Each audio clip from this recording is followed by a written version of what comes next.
来，乡亲啊，继续来看这场全世界规模上大的演习——环太平洋军事演习。伫美国的夏威夷正式登场了，总共有29个国家来参加。这届的演习也是无中国。演习的指挥官讲，无邀请中国，是因为中国无遵守国际规矩。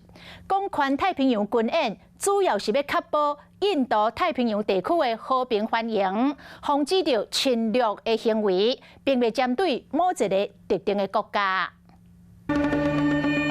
航舰群大都训练2024年全世界规模上大的环太平洋军事演习，今日正式开始。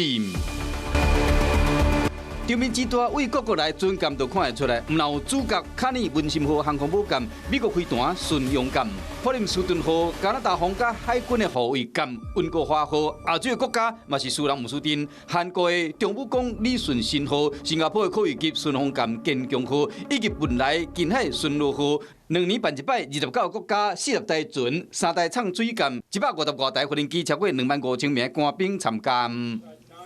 Was not invited this year just because of the reluctance to adhere to international rules, norms, and standards. So, that's the reason why China is not invited.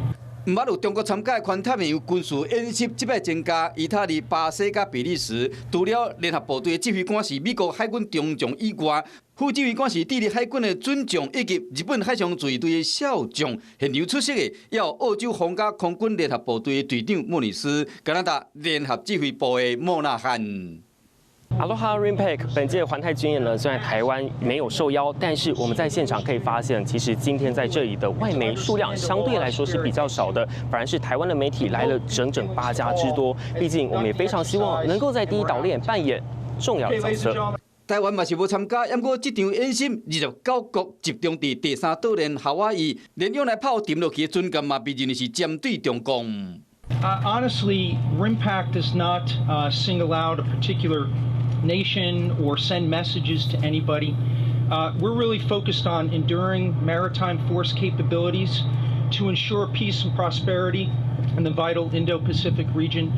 这场环太平洋的军事演习，台湾就算无参加，不过两岸情势紧张，马连带牵动全世界的军事精神。Hello， 我是陈雅玲。想要抢先掌握最及时的新闻资讯吗？赶快订阅、按赞、开启小铃铛，锁定华视新闻 YouTube 频道。